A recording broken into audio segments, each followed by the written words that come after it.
In this lesson, we're going to look at various structural adaptations in organisms. So these are going to be things for getting food, avoiding predators, moving materials, and homeostasis. First, we're going to look at adaptations in plants. So plants are going to move materials in one of two methods. We have non-vascular plants, and these are plants that don't have a circulatory system. So when you think of the word vascular, think like veins or pipes. And so there are also plants called vascular plants, and these are ones that do have a circulatory system. So vascular plants have pipes that allow them to move materials around, and non-vascular plants don't. So what we're going to look at here is the evolution of plants. And so we're going to be moving farther away from water, or at least have the ability to move farther away from water, and become larger and more complex. So we're going to start down here with moss. And moss is an example of a non-vascular plant. So moss does not have any piping system in which to move water and nutrients around. As a result, it has to live extremely close to water. It cannot transport water from far away and move it up into its tissues. Additionally, moss has to be extremely small. If you have a high-rise building, but you don't have any pipes, people in the upper floors aren't going to have any water. So because moss doesn't have any pipes, it's got to be really, really small. Now, as we move farther from water and we get larger and more complex, we get vascular tissue. So these pipes are what allow this to happen. Ferns are an example of a more primitive vascular plant. So they can move a little bit farther away from water, and they can definitely be a lot larger than moss is, in terms of height above the ground. And then we get to things like trees. So the trunk of a tree is actually created by this whole series of pipes that are taking water from the roots and transporting it all the way up to the leaves, and then taking glucose that is being produced through photosynthesis and then moving it down back to the roots. And so in this process, we're getting water and nutrients flowing up and down the tree, and that allows it to be much more complex. It allows them to be much, much bigger than your non-vascular plants and some of your more primitive vascular plants. Now let's look at some animal adaptations. So remember, animals are going to have to be able to exchange gases through their respiratory systems.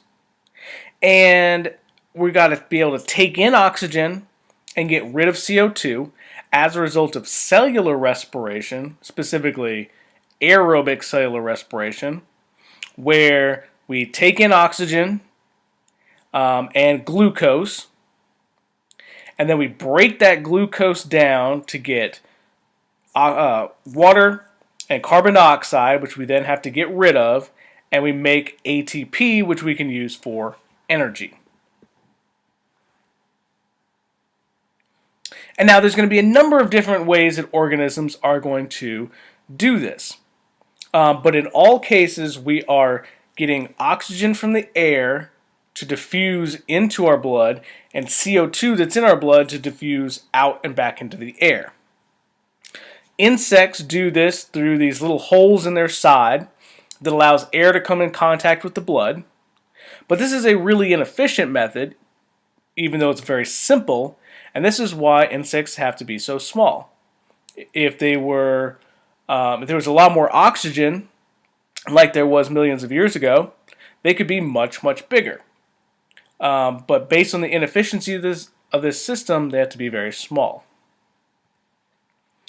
Fish are obviously adapted to do this in the water. So their gills are made of these tiny little, very thin filaments that allow water to pass over and the gas exchange to occur.